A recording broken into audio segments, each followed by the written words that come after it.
ದೇಶಾದ್ಯಂತ ಕಾಶ್ಮೀರ ಹಾಗೂ ಕಾಶ್ಮೀರಿಗಳ ವಿರುದ್ಧ ದ್ವೇಷ ಹರಡುತ್ತಿರುವಾಗಲೇ ಖ್ಯಾತ ನಟ ಲೇಖಕ ಅತುಲ್ ಕುಲಕರ್ಣಿ ತಮ್ಮ ವಿಶಿಷ್ಟ ನಡೆಯ ಮೂಲಕ ಗಮನ ಸೆಳೆದಿದ್ದಾರೆ. ಎಲ್ಲಾ ಕೆಲಸ ಬದಿಗಿಟ್ಟು ಕಾಶ್ಮೀರಕ್ಕೆ ಹೋಗಿ ತಲುಪಿದ್ದಾರೆ. ಅಲ್ಲಿನ ಅತ್ಯುತ್ತಮ ವಾತಾವರಣವನ್ನ ಅನುಭವಿಸ್ತಾ ಅಲ್ಲಿ ಪ್ರವಾಸೋದ್ಯಮವನ್ನ ಉಳಿಸಿ ಬೆಳೆಸೋಕೆ ತನ್ನ ಕೊಡುಗೆ ನೀಡಿದ್ದಾರೆ. ಬೇರೆ ಕಡೆ ಹೋಗೋದನ್ನ ಕ್ಯಾನ್ಸಲ್ ಮಾಡಿ ಕಾಶ್ಮೀರಕ್ಕೆ ಬನ್ನಿ ಅಂತ ಅವರು ದೇಶವಾಸಿಗಳನ್ನ ಆಹ್ವಾನಿಸುತ್ತಿದ್ದಾರೆ. ಚಲಿಯೇ ಜಿ ಕಾಶ್ಮೀರ್ ಚಲೆ ಅಂತ ಹೇಳ್ತಾ ಸ್ವತಃ ಅವರೇ ಕಾಶ್ಮೀರ ಮುಟ್ಟಿದ್ದಾರೆ.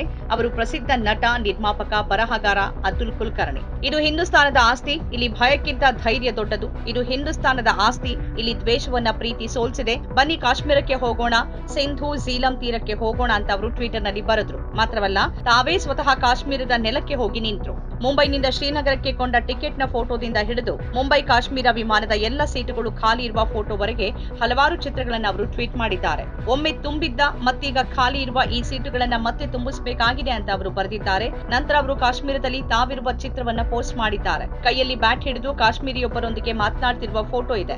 ಭಯೋತ್ಪಾದನೆಯನ್ನ ಸೋಲಿಸಿ ಅಂತ ಅದರಲ್ಲಿ ಅತುಲ್ ಕುಲಕರ್ಣಿ ಬರೆದಿದ್ದಾರೆ. ಪಹಲ್ಗಾಮ್ ತಲುಪಿದ ನಂತರ ಅಲ್ಲಿಂದಲೂ ಫೋಟೋ ಪೋಸ್ಟ್ ಮಾಡಿದ್ದಾರೆ. 90% ಜನ ಕಾಶ್ಮೀರಕ್ಕೆ ಹೋಗುವ ಪ್ಲಾನ್ ರದ್ದುಗೊಳಿಸಿದ್ದನ್ನ ಪತ್ರಿಕೆಗಳಲ್ಲಿ ಓದಿದಾಗ ಇದಕ್ಕಾಗಿ ಏನಾದ್ರೂ ಮಾಡಬೇಕು ಅಂತ ಅನಿಸ್ತು ಅಂತ ಅವರು ಬಿಬಿಸಿಗೆ ನೀಡಿದ ಇಂಟರ್ವ್ಯೂನಲ್ಲಿ ಹೇಳಿದ್ದಾರೆ. ಕಾಶ್ಮೀರಕ್ಕೆ ಪ್ರಯೋಜನವಾಗುವ ಏನನ್ನಾದ್ರೂ ಮಾಡುವ ಸಮಯ ಇದು ಅಂತ ಭಾವಿಸಿದ ಅವರು ಕಾಶ್ಮೀರಕ್ಕೆ ತೆರಳಿದ್ದಾರೆ. ಕಾಶ್ಮೀರದ ಪ್ರವಾಸೋದ್ಯಮ ಹಾಳು ಮಾಡುವುದು ಭಯೋತ್ಪಾದಕರ ಉದ್ದೇಶವಾಗಿದೆ ಅಂತ ಅತುಲ್ ಕುಲಕರ್ಣಿ ಹೇಳ್ತಾರೆ. ಜನ ಕಾಶ್ಮೀರಕ್ಕೆ ಹೋಗೋದನ್ನ ನಿಲ್ಲಿಸದಂತೆ ಅವರು ಕೇಳ್ಕೊಳ್ತಿದ್ದಾರೆ. ಏಪ್ರಿಲ್, ಮೇ, ಜೂನ್ ತಿಂಗಳುಗಳು ದೇಶಾದ್ಯಂತ ಮತ್ತು ಪ್ರಪಂಚದಾದ್ಯಂತ ಪ್ರವಾಸಿಗರು ಕಾಶ್ಮೀರಕ್ಕೆ ಬರುವ 3 ತಿಂಗಳುಗಳು. ಇದು ಬೇಸಿಗೆ ಸಮಯ ಮತ್ತು ಜನ ಕಾಶ್ಮೀರದ ತಂಪಾದ ಕಣಿವೆಗಳು, ಪಹಲ್ಗಾಮ್ನ ಹಸಿರು ಪರ್ವತಗಳು, ಶ್ರೀನಗರದ ದಾಲ್ ಸರೋವರ, ಗುಲ್ಮಾರ್ಗ್ನ ಹಿಮಭರಿತ ಪರ್ವತಗಳನ್ನ ನೋಡಿ ಆನಂದಿಸುತ್ತಾರೆ. ಆದರೆ ಏಪ್ರಿಲ್ 22ರಂದು ನಡೆದ ಭಯೋತ್ಪಾದಕ ದಾಳಿಯ ನಂತರ ಜನರಿಗೆ ಕಾಶ್ಮೀರ ಅಂತಂದ್ರೆ ಭಯ ಉಂಟಾಗ್ಬಿಟ್ಟಿದೆ. ಕಾಶ್ಮೀರಕ್ಕೆ ಬರುವ ಯೋಜನೆಯನ್ನ ಎಲ್ಲರೂ ರದ್ದುಗೊಳಿಸಿದ್ದಾರೆ.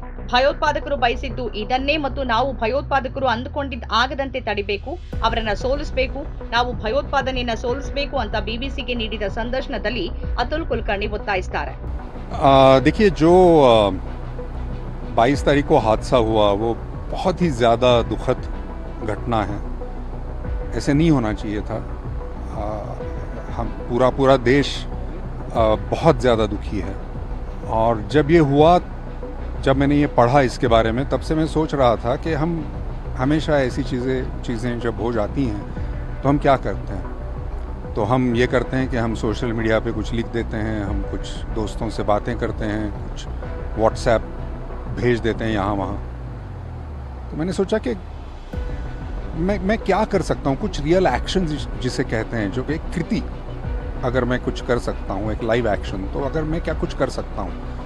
तो मेरे दिमाग में ये आया कि एक चीज़ जो मैंने पढ़ी कि 90% बुकिंग्स जो हैं वो बुकिंग्स कैंसिल हो चुकी हैं यहाँ पे. मुझे लगा कि ये जो संदेश है, जो आतंकवादी हैं, वो संदेश क्या देना चाहते हैं हमें. वो ये संदेश दे रहे हैं कि भाई साहब, आप हमारे कश्मीर में आइएगा मत. वही तो संदेश दे रहे हैं वो टूरिस्ट को. तो मैंने कहा कि भाई ये तो नहीं होगा, ये हमारा कश्मीर है, ये हमारा देश है, हम तो आएंगे भाई, हम आपकी बात नहीं सुनेंगे. यही तो जवाब मुझे लगता है देना चाहिए. ನೀವು ಕಾಶ್ಮೀರಕ್ಕೆ ಬರೋಕೆ ಪ್ಲಾನ್ ಮಾಡಿದ್ರೆ ಅದನ್ನ ರದ್ದುಗೊಳಿಸಬೇಡಿ, ಕಾಶ್ಮೀರಕ್ಕೆ ಬಂದ್ಬಿಡಿ. ನೀವು ಬೇರೆ ಕಡೆಗೆ ಹೋಗೋಕೆ ಪ್ಲಾನ್ ಮಾಡಿದ್ರೆ ಅದನ್ನ ಬೇಕಾದ್ರೆ ಕ್ಯಾನ್ಸಲ್ ಮಾಡಿ ಕಾಶ್ಮೀರಕ್ಕೆ ಬನ್ನಿ. ನಾವೆಲ್ಲರೂ ಸೇರಿ ಭಯೋತ್ಪಾದಕ ಉದ್ದೇಶವನ್ನ ಸೋಲಿಸಬೇಕು. ನಾವು ಹೆದರೋದಿಲ್ಲ, ಇಲ್ಲಿಗೆ ಮತ್ತೆ ಮತ್ತೆ ಬಂದೇ ಬರ್ತೀವಿ ಅಂತ ಸಾಬೀತುಪಡಿಸಬೇಕು ಅಂತ ಹೇಳಿದ್ದಾರೆ ಅತುಲ್ ಕುಲಕರ್ಣಿ. ಕಾಶ್ಮೀರದಲ್ಲಿ ಪ್ರವಾಸೋದ್ಯಮವನ್ನ ಮತ್ತೆ ಉತ್ತೇಜಿಸೋಕೆ ಅವರು ಕಾಶ್ಮೀರಕ್ಕೆ ಬಂದಿದ್ದಾರೆ. ಇದು ಅವರ ಒಂದು ಸಣ್ಣ ಮತ್ತು ಬಹಳ ಸಂವೇದನಾಶೀಲ ಯತ್ನ, ಹಾಗಾಗಿ ಬಹಳ ಗಮನೀಯವೂ ಹೌದು. ಅತುಲ್ ಕುಲಕರ್ಣಿ ರಾಷ್ಟ್ರೀಯ ಪ್ರಶಸ್ತಿ ವಿಜೇತರು. ಅವರ ಹೇರಾಮ್ ಚಿತ್ರಕ್ಕಾಗಿ ರಾಷ್ಟ್ರೀಯ ಪ್ರಶಸ್ತಿ ಲಭಿಸಿದೆ. ಅವರ ಹಲವು ಚಲನಚಿತ್ರಗಳು ರಾಷ್ಟ್ರೀಯ ಮತ್ತು ಅಂತಾರಾಷ್ಟ್ರೀಯ ಮಟ್ಟದಲ್ಲಿ ಹೆಸರು ಮಾಡಿವೆ. ಅವರು ರಂಗ್ ದೇ ಬಸಂತಿ ಚಿತ್ರದಲ್ಲಿ ರಾಮ್ ಪ್ರಸಾದ್ ಬಿಸ್ಮಿಲ್ಲಾ ಪಾತ್ರದಲ್ಲಿ ಕಾಣಿಸಿಕೊಂಡು ಸಾಕಷ್ಟು ಖ್ಯಾತಿ ಗಳಿಸಿದ್ದಾರೆ. ಹೇ ರಾಮ್ ನಂತಹ ವಿಮರ್ಶಾತ್ಮಕ ಮೆಚ್ಚುಗೆ ಪಡೆದ ಚಿತ್ರಗಳನ್ನ ನೀಡಿದ್ದಾರೆ. ಇತ್ತೀಚೆಗೆ ಆಮಿರ್ ಖಾನ್ ಅವರ ಲಾಲ್ ಸಿಂಗ್ ಚಡ್ಡಾ ಚಿತ್ರಕ್ಕೆ ಚಿತ್ರಕಥೆ ಬರೆದಿದ್ದಾರೆ. ಇದಲ್ಲದೆ ಅವರು ತೆಲುಗು, ತಮಿಳು, ಮರಾಠಿ ಭಾಷೆಗಳಲ್ಲಿ ಅನೇಕ ಸಿನಿಮಾಗಳನ್ನ ಮಾಡಿದ್ದಾರೆ. ಸೋಷಿಯಲ್ ಮೀಡಿಯಾದಲ್ಲೂ ಅವರು ಸದಾ ಸಕ್ರಿಯರಾಗಿದ್ದಾರೆ. ತಮ್ಮ ಪೋಸ್ಟ್ಗಳ ಮೂಲಕ ಅವರು ದೇಶ ಮತ್ತು ಸಮಾಜಕ್ಕೆ ಸಂಬಂಧಪಟ್ಟ ಎಲ್ಲ ವಿಷಯಗಳ ಬಗ್ಗೆ ಮುಕ್ತವಾಗಿ ಅಭಿಪ್ರಾಯ ವ್ಯಕ್ತಪಡಿಸುತ್ತಾರೆ. ಈ ಬಾರಿ ಅವರು ಸೋಷಿಯಲ್ ಮೀಡಿಯಾದಲ್ಲಿ ಬರೆಯೋದಕ್ಕಿಂತ ಹೆಚ್ಚಿನ ಏನನ್ನಾದ್ರೂ ಮಾಡಬೇಕು ಅಂತ ಬಯಸಿ ನೇರವಾಗಿ ಕಾಶ್ಮೀರಕ್ಕೆ ಹೋದ್ರು, ಪಹಲ್ಗಾಮ್ ಮುಟ್ಟಿದ್ರು. ಅವರು ಕೆಲ ದಿನಗಳ ಕಾಲ ಅಲ್ಲೇ ಇರ್ತಾರೆ ಮತ್ತು ಪ್ರವಾಸೋದ್ಯಮವನ್ನು ಉತ್ತೇಜಿಸುವ ಯತ್ನವನ್ನ ಮುಂದುವರಿಸಲಿದ್ದಾರೆ ಅಂತ ರೆಡ್ ಮೈಕ್ ಯೂಟ್ಯೂಬ್ ಚಾನೆಲ್ನಲ್ಲಿ ಸೌರಭ್ ಶುಕ್ಲಾ ಹೇಳಿದ್ದಾರೆ. ಭಯೋತ್ಪಾದಕ ದಾಳಿಗೆ ಸ್ಥಳೀಯ ವ್ಯಕ್ತಿ ಆದಿಲ್ ಶಾ ಕೂಡ ಬಲಿಯಾಗಿ ಹೋದ್ರು. ಆತ ಕುದುರೆ ಸವಾರ. ಅವರ ಇಡೀ ಕುಟುಂಬ ಅವರೊಬ್ಬರ ದುಡಿಮೆಯ ಮೇಲೇನೆ ನಿಂತಿತ್ತು. ಆದ್ರೆ ಉಗ್ರರಿಂದ ಪ್ರವಾಸಿಗರನ್ನ ರಕ್ಷಿಸೋಕೆ ಬಂದೂಕು ಕಸಿದುಕೊಳ್ಳೋಕೆ ಹೋಗುವಾಗ ಆತ ತನ್ನ ಪ್ರಾಣವನ್ನು ಲೆಕ್ಕಿಸಲಿಲ್ಲ. ಭಯೋತ್ಪಾದಕರು ಅವನನ್ನೂ ಕೊಂದ್ರು. ಆದಿಲ್ ಶಾ ಅವರ ಕುಟುಂಬಸ್ಥರು ತಮ್ಮ ಜೀವನದುದ್ದಕ್ಕೂ ದೇಶ ಮತ್ತು ವಿದೇಶಗಳಿಂದ ಕಾಶ್ಮೀರಕ್ಕೆ ಬರುವ ಪ್ರವಾಸಿಗರನ್ನ ಸ್ವಾಗತಿಸಿದವರು.